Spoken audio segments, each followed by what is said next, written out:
Hola, buenas tardes. Mi nombre es Roque Hernández Fructuoso. Soy de la Universidad IEU, Instituto de Estudios Universitarios.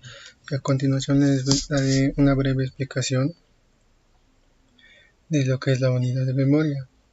La carrera es Ingeniería en Sistemas y Tecnologías de la Información. La materia se llama Arquitectura de Computadoras y mi profesora es Landy Blaquente Escobar. Como primer punto tenemos la localización. La localización es uno de los aspectos más destacables de la memoria de un computador,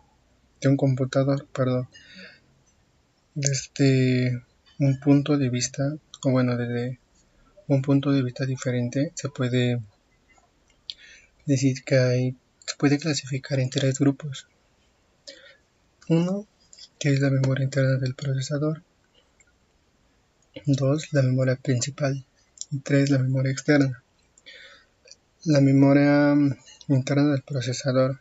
Esta está constituida por un pequeño conjunto de registros de alta velocidad que son internos a la UCP, donde se almacenan datos temporalmente, instrucciones y también instrucciones. La memoria interna del procesador viene siendo como algo parecido a la memoria caché, ya que los datos que se almacenarán en ella simplemente ocuparán un cierto periodo de tiempo hasta que otro dato o otra búsqueda llegue a reemplazarlos. La memoria principal. La memoria principal es relativamente grande y rápida, utilizada para el almacenamiento de los programas y sus datos correspondientes. Se puede acceder a ella mediante instrucciones máquina. La memoria principal es algo similar a un disco duro en donde se estará guardando, en donde se guarda todas las actividades que nosotros realizamos en nuestra computadora, ya sea trabajos, juegos, aplicaciones, todo tipo de archivos. La tercera es la memoria secundaria o externa. Dispositivos periféricos de almacenamiento accesibles a la UCP a través de controladores de entrada y salida. En los dispositivos externos se distingue entre el controlador y soporte de la información. El controlador se encarga de dirigir los componentes mecánicos y electrónicos del dispositivo. De esta forma se libera a la UCP de gran parte de la gestión de entrada y salida. En pocas palabras, la memoria externa o secundaria viene siendo lo que nosotros actualmente conocemos como dispositivos de memoria, USB, SD, o existen también lo que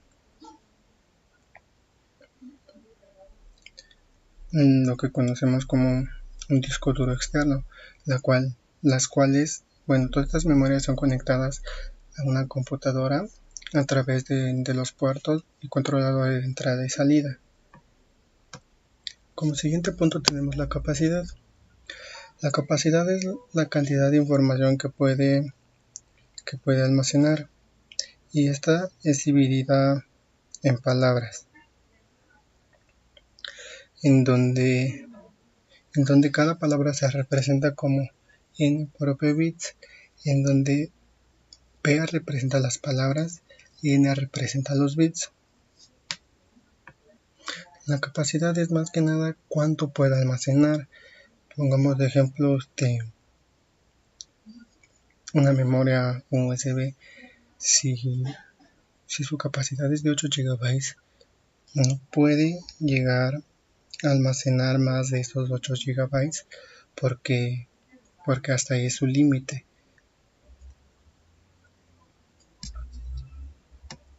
Y también tenemos lo que es la unidad de transferencia. ¿Qué es la unidad de transferencia? Como su nombre dice, es transferir datos o archivos de un lugar a otro. En este caso, en la memoria interna, la transferencia es igual al número de líneas de entrada al número de líneas de salida al módulo de una memoria o de la memoria. Por otro lado, la memoria principal es el número de bits leídos o escritos en la memoria simultáneamente y no tiene por qué ser una palabra. Bueno, como lo mencionamos anteriormente, esta transferencia se da hilo por hilo, letra por letra. Por ejemplo, una palabra es dividida en letras o en dos partes. Entonces, no puede pasar la palabra, así tal cual. Entonces, eso se tiene que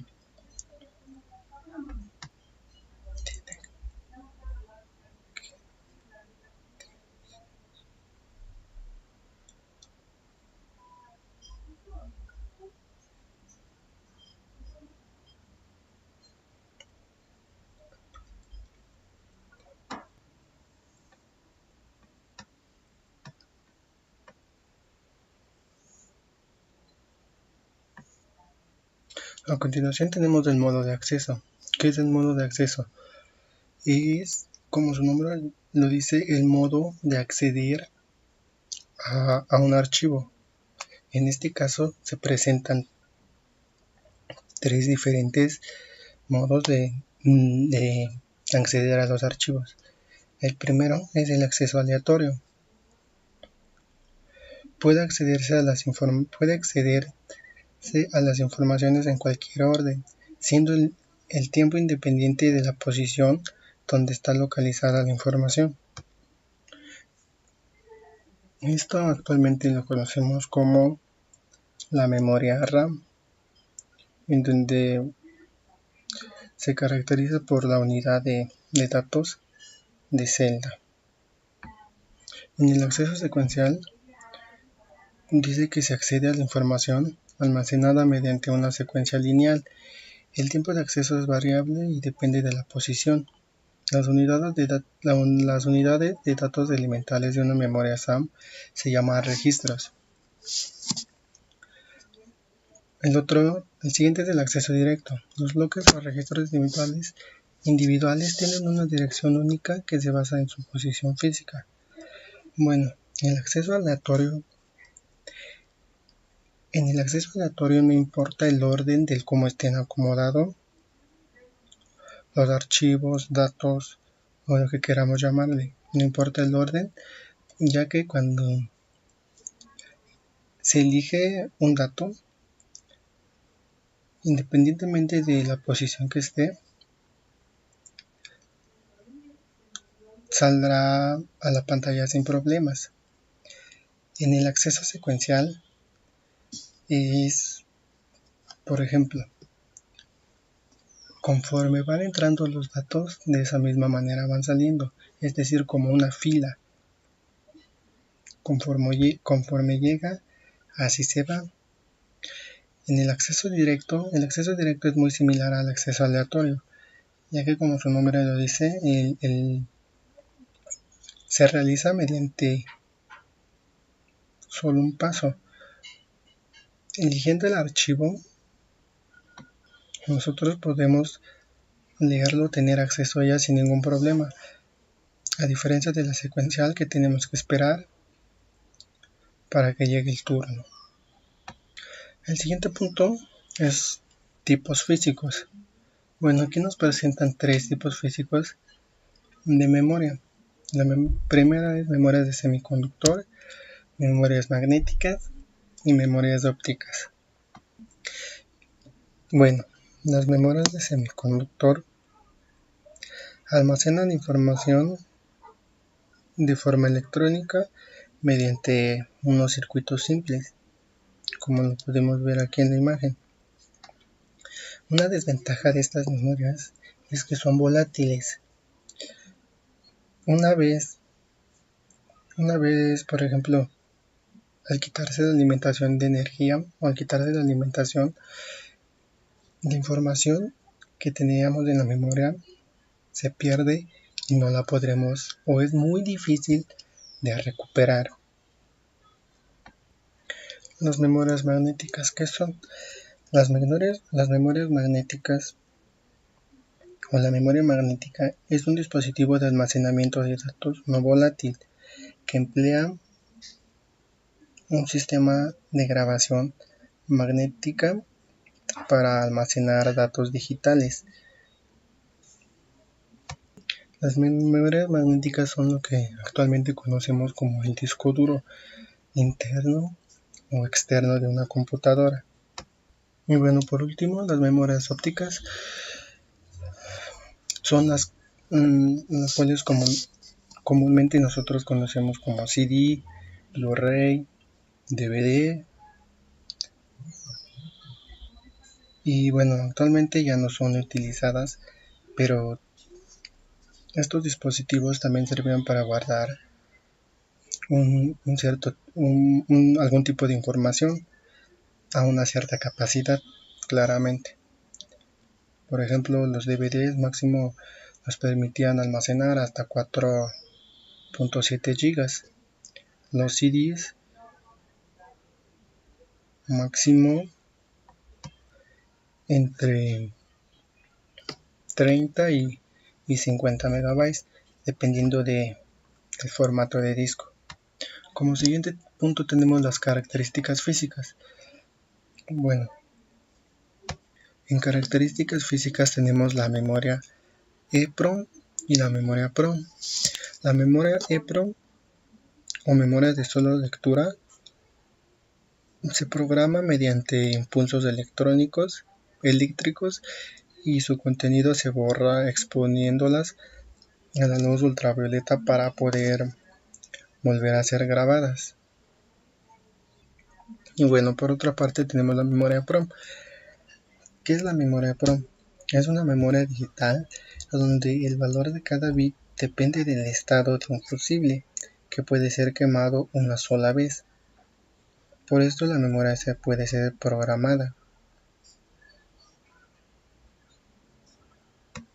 Bueno, estas memorias son utilizadas para grabar datos permanentes en cantidades menores a las memorias ROM. Dentro de las características físicas también encontramos lo que son las pertenencias de la información, en las cuales se dividen en tres tipos: lectura destructiva, volatilidad y almacenamiento estático o almacenamiento dinámico.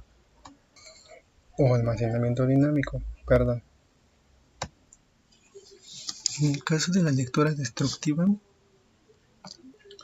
dice que para evitar la destrucción del contenido, primero hay que grabarlas después de leerlas.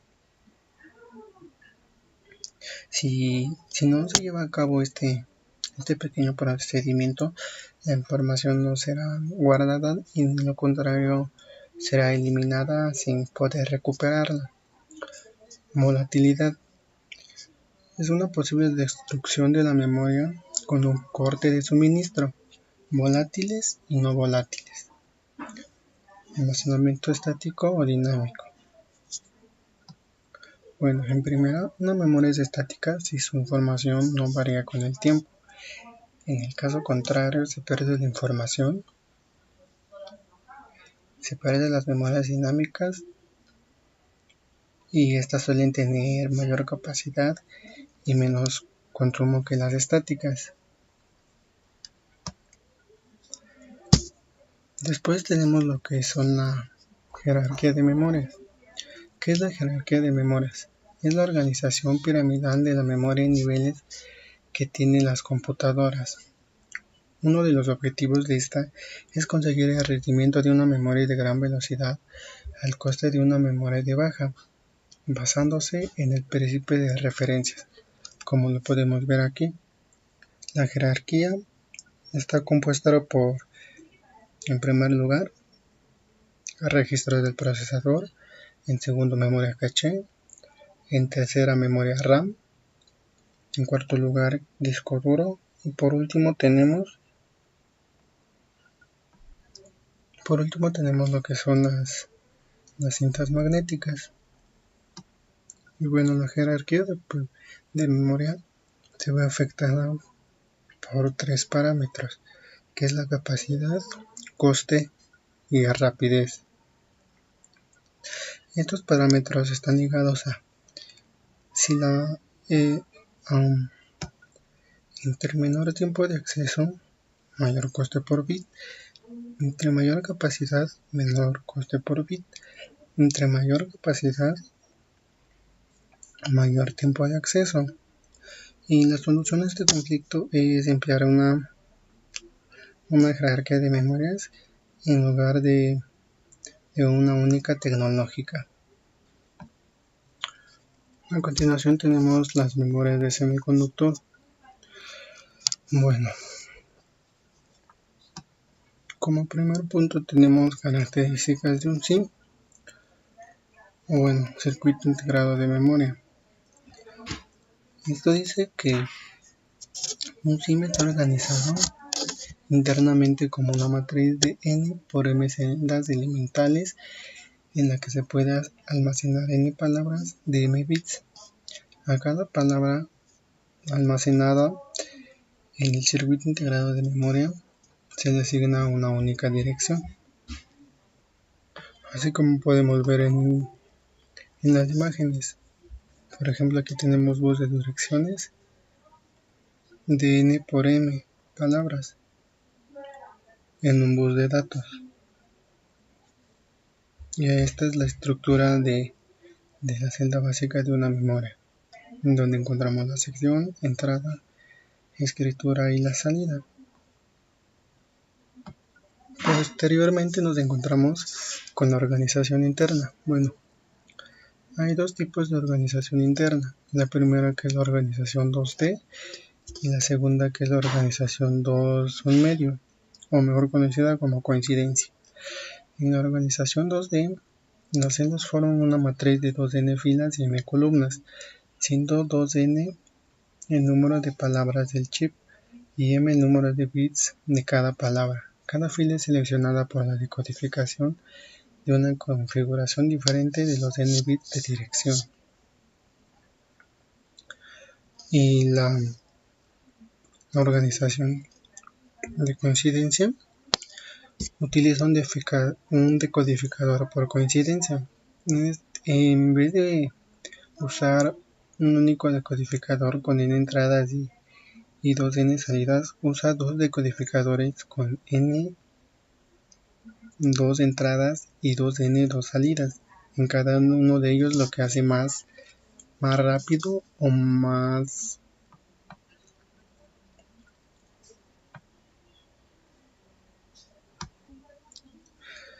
la organización de,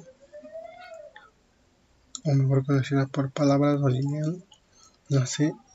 En esta las celdas forman una matriz de 2n filas y m columnas, siendo 2n el número de palabras del chip y m el número de bits de cada palabra. En la organización 2,5D o de coincidencia, en esta organización se utiliza un decodificador por coincidencia. En vez de usar un único decodificador con n entradas y 2n salidas, usa dos decodificadores con n2 entradas y 2n 2 salidas, lo cual hace agilizar el proceso y que se vuelva mucho más rápido que la organización 2D. Como siguiente punto nos encontramos con lo que son el diseño de bloques de memoria. El diseño de bloques de memoria tiene dos objetivos muy importantes. La primera es incrementar el tamaño de las palabras y la segunda es incrementar el número de palabras de la memoria, así como se muestra en la siguiente imagen. Es un breve ejemplo. Y para llevar a cabo o realizar el primer objetivo, basta con interconectar el número determinado de módulos de la memoria.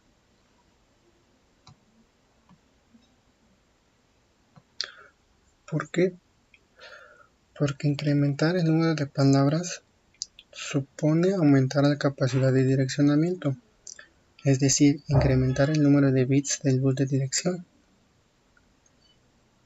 lo que requiere del uso de un decodificador adicional. A continuación tenemos la conexión de la unidad de memoria al bus de sistema. Bueno, esta se realiza mediante el esquema de drivers. Esta conexión es diferente según el tipo de bus de que se trate. El bus de dirección y de control son unidireccionales. Y por otro lado, el bus de datos es bidireccional. Se pueden conseguir dos situaciones, según que el bloque de memoria disponga de entrada y salida de datos separada o las tenga en común sobre una sola línea bidireccional. Así como podemos ver, estas son las.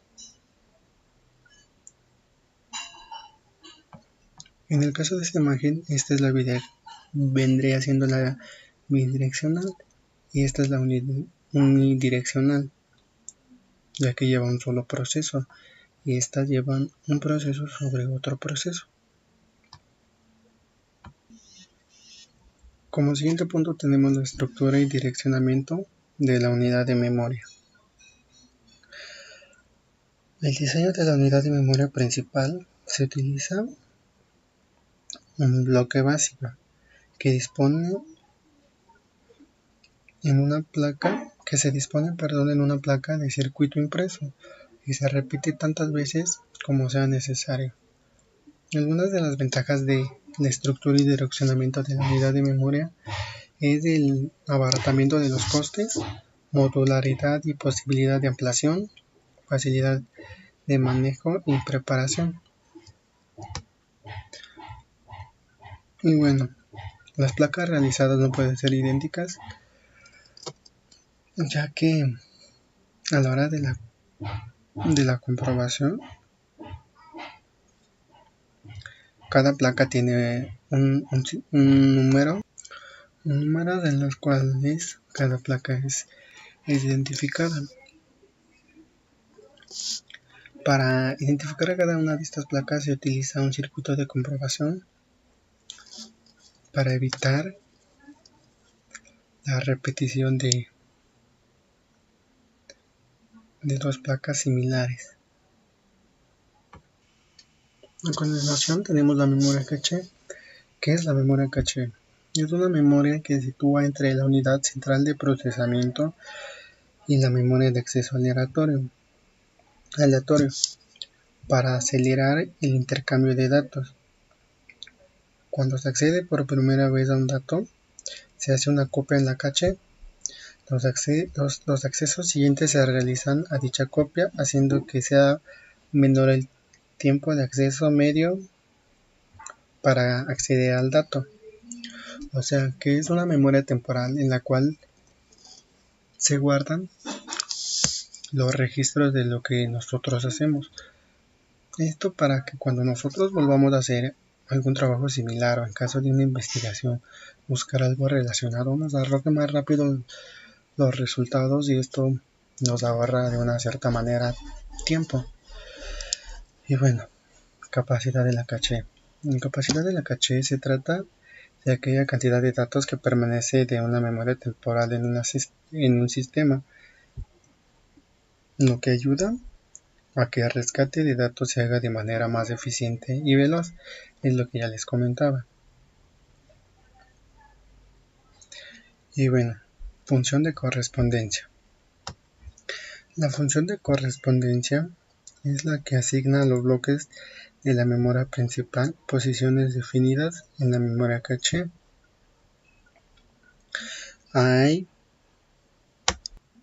Y podemos encontrar tres tipos de correspondencia. La primera es la correspondencia directa, en donde cada bloque de memoria principal se transforma en la única partición de la memoria caché. La función de transformación se realiza utilizando los bits de dirección y los menos significativos sirven para localizar una palabra dentro de un bloque de la memoria principal. Los n restantes especifican uno de los bloques de la memoria principal. Por ejemplo, como lo muestra aquí en la imagen, S es igual a módulo C, en donde S es igual al número de partición asignada en la memoria, A que es igual al número de bloques de la memoria principal y C al número de particiones que tiene la caché. La técnica de correspondencia directa es simple y poco costosa.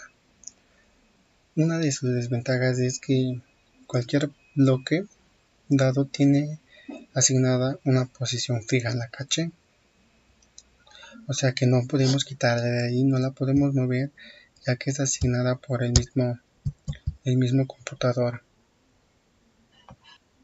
La segunda es la correspondencia totalmente asociativa. Bueno, esta se encarga de cargar un bloque de memoria principal en cualquier partición de la memoria caché, a condición que se almacene con los n bits de su campo. Permite que se cargue un bloque de memoria principal en cualquier partición de la caché, o sea, por ejemplo, si tenemos un dato en la caché, un registro guardado, pero ese registro ya es eliminado, inmediatamente otro dato o otro registro a la cual no se le haya asignado un espacio ocupa el lugar del registro que ya fue eliminado por el mismo computador. Una de las desventajas de esta es la necesidad de una circuitería compleja para examinar en paralelo los campos de etiqueta de todas las particiones de la memoria caché. Y por último tenemos la correspondencia asociativa por conjuntos. Dice que cuando cada bloque de memoria principal puede ubicarse en un conjunto restringido de bloques de memoria caché, intenta juntar las ventajas de los dos métodos anteriores. La memoria caché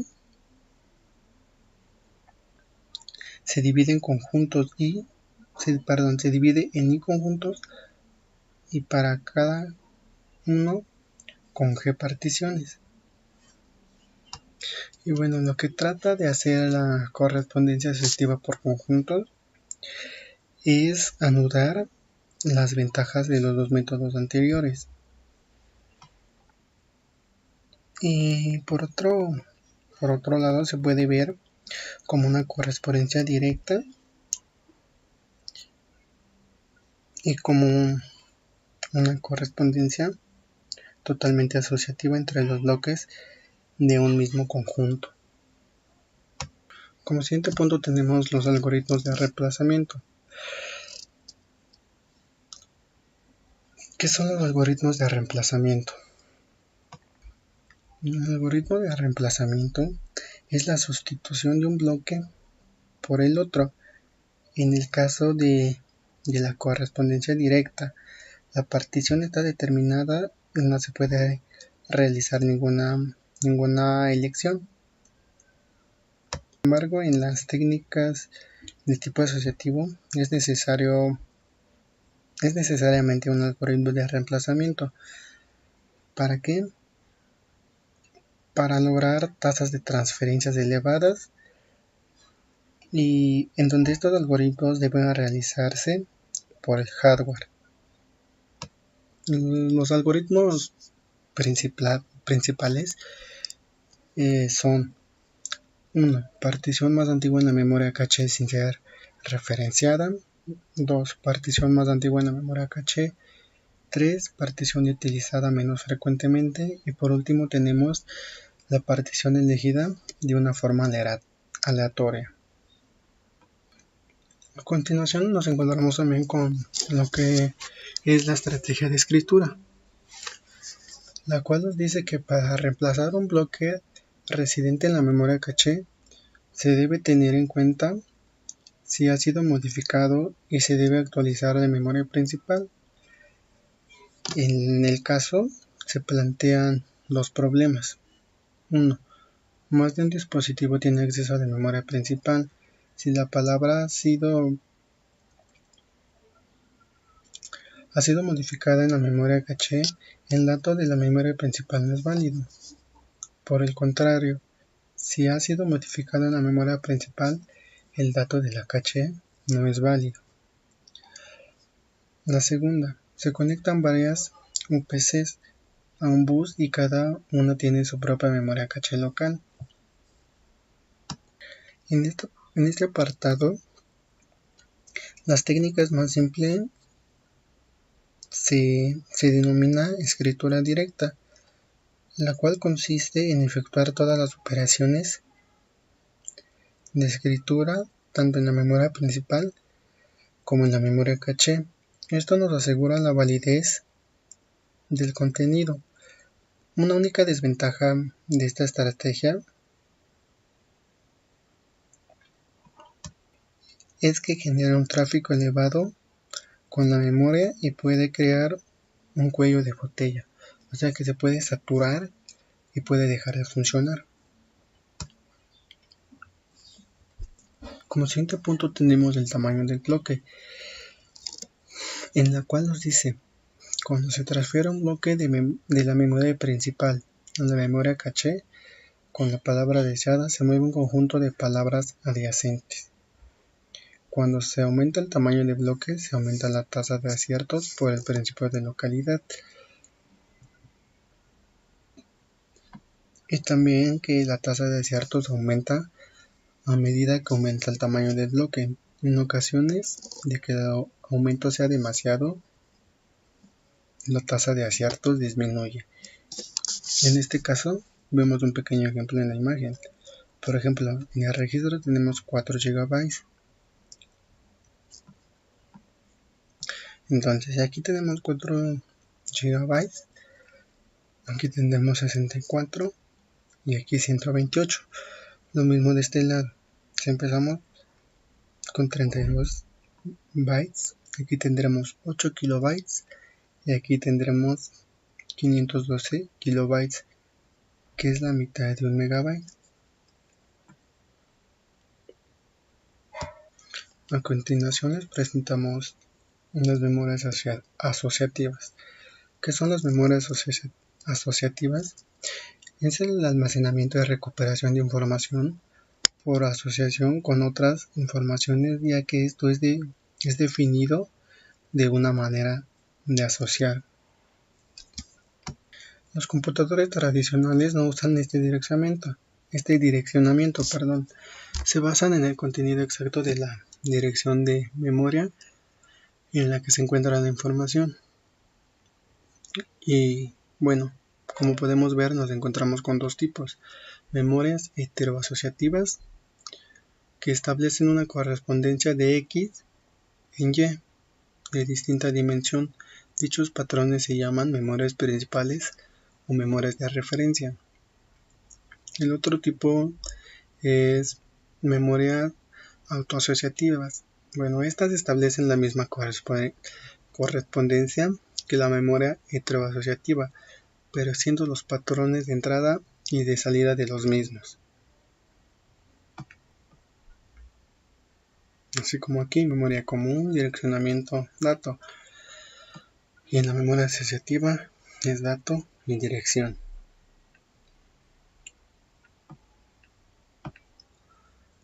Bueno, dentro de la unidad de memoria también encontramos lo que son las memorias compartidas.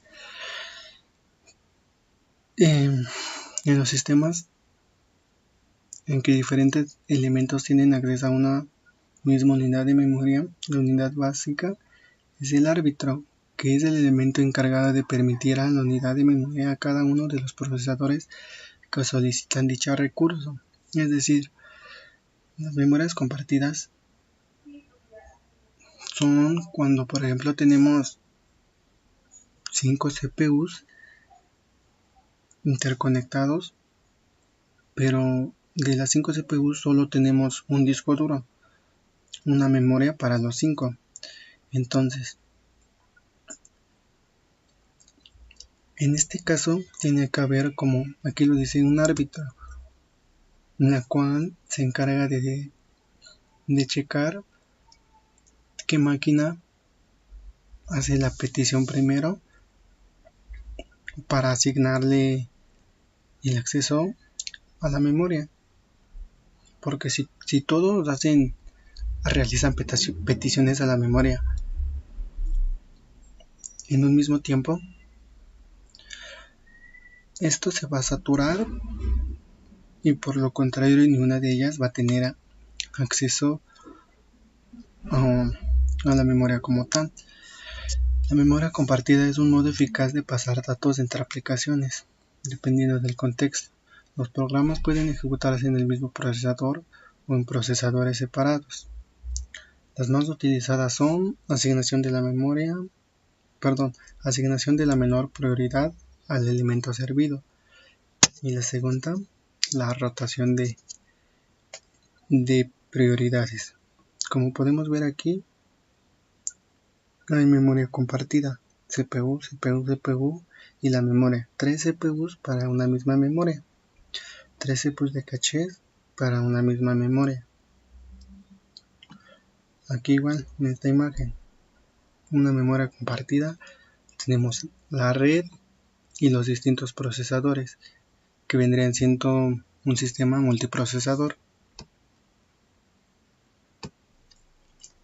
Finalmente tenemos lo que conocemos como memoria tipo pila. Estas devuelven la información de modo inverso al de su almacenamiento y se caracterizan porque solo se puede leer el último dato de ellas, las cuales se encuentran en las cumbres de la pila. Es decir, en este tipo de memorias, el dato que llega primero sale al último y el dato que llega al último sale primero. Existen dos tipos de realizar una memoria pila. Uno, mediante un conjunto de registros, y dos, mediante un conjunto de palabras de memoria principal. Las memorias tipo pila tienen como principales aplicaciones salto a subrutinas, tratamiento de interrupciones, compilación de expresiones aritméticas. Y bueno, estas memorias pues son utilizadas con menor frecuencia, ya que el procesador siempre debe disponer de un registro especial, puntero de pila y instrucciones para su manejo. Bueno, esto ha sido todo y espero este video les haya servido o resuelto las dudas que tenían acerca del tema de unidad de memoria. Gracias y hasta la próxima.